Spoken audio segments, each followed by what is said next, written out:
मंच में उपस्थित हमारे वरिष्ठ विराट हिंदुस्तान संगम के इसी मिट्टी के हैं, परंतु धर्म परिवर्तन हुआ है, लेकिन अपना पूर्वज और अपना इतिहास हिंदुस्तानी मानते हैं। वो अरब देशों का या टर्की का या मंगोल का नहीं मानते। ऐसे मुसलमान के लिए भी हमने दरवाजा खोल कर रखा है। मैं ओवैसी से एक दिन चैलेंज किया कि तुम्हारे थोड़ा बाल काट के दो, मैं हैदराबाद में माइक्रोबायोलॉजिकल लेबोरेटरी है, उसके टेस्ट करके दिखा दूंगा कि तुम्हारा डीएनए मेरा डीएनए एक ही है, दोनों का बाप दादा हिंदू थे, ये क्यों नहीं मान सकते हो? तो इसीलिए मैं हिंदुस्तान कहता हूं। इतने साल के आक्रमण के बाद हिंदुस्तान अभी भी 80% हिंदू है। इसके पीछे रहस्य क्या है? जब मैंने उसको और विवरण पूछा तो उन्होंने कहा मुसलमान गए ईरान, उस समय उसका नाम था पर्शिया, वहां अग्नि पुजारी लोग रहते थे जो ज़ोरोएस्ट्रियन कहा जाता था। उस देश की उन्होंने कब्जा की और कब्जा करने के बाद मारकाट ये वो सब जो उनकी तरीका होती है वो करके 15 साल में ईरान जो बनी उसको 100% मुसलमान बना दी। चंद लोग भाग के आए, हिंदुस्तान में रहे, हमारे हिंदुओं ने उनको देखभाल की, तो आज भी एक 60,000 पारसी जिंदा हैं। वो अपने समाज के हिस्से जैसे हैं। चीफ जस्टिस सुप्रीम कोर्ट बने, commander in chief Manek Shaw बने, एयरफोर्स के फाली मेजर बने, अटॉर्नी जनरल के सॉली सराबजी बने। हमारे समाज में अनेक जगहों में है, लेकिन किसी को नफरत नहीं है। उनकी 60,000 के अनुपात से ज्यादा उनको जगह मिली है, कोई नफरत नहीं है।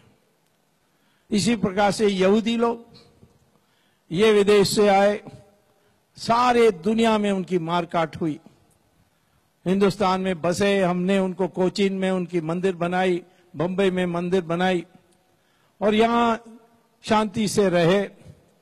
और जब इजराइल देश दोबारा पुनर्गठन हुआ 1948 में, तो अधिकांश लोग वहां वापस चले गए और इजराइल के पार्लियामेंट ने संविधान को मानने के बाद उन्होंने प्रस्ताव पास किया कि धन्य हो भारत, एकमात्र देश जहां यहूदियों की शोषण नहीं हुई। यह हमारी चरित्र थी। तो आप में इतिहास देखिए, मुसलमान गए ईरान में 15 साल में 100% मुसलमान, फिर गए बेबीलोन और मेसोपोटामिया जो आज इराक के नाम पर जानी जाती है, उसको 17 साल में 100% मुसलमान। इजिप्ट में गए जिसको हम मिस्र कहते हैं, उसको 21 साल में 100% मुसलमान। हिंदुस्तान में 800 साल मुसलमान, 200 साल क्रिश्चियन, फिर भी हम 80% हिंदू है। इसमें योगदान सबसे और मार्गदर्शन करते रहे हमारे साधु और सन्यासी। इसीलिए आज साधु सन्यासी आगे आए हैं, इसीलिए मुझे पता है विजय होना निश्चित होगा। मैं इसीलिए आपसे ये कह रहा हूं कि ये जो राम मंदिर का विषय है, ये अति महत्वपूर्ण है हमारी अस्तित्व के लिए और हमारी अस्मिता के लिए। इसमें कोई समझौता नहीं होगी। मैं आपको बता देता हूं कि हर हालत में राम मंदिर बनेगी, वहीं बनेगी जहां राम पैदा हुए हमारे आस्था के अनुसार।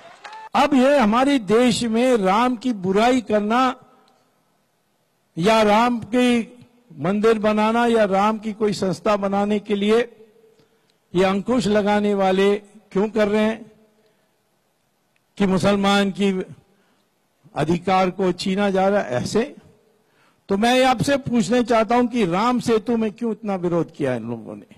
रामायण वास्तव में हुआ, रामचंद्र जी इस धरती में पैदा हुए, इसमें कोई संदेह नहीं है। और कहां पैदा हुए?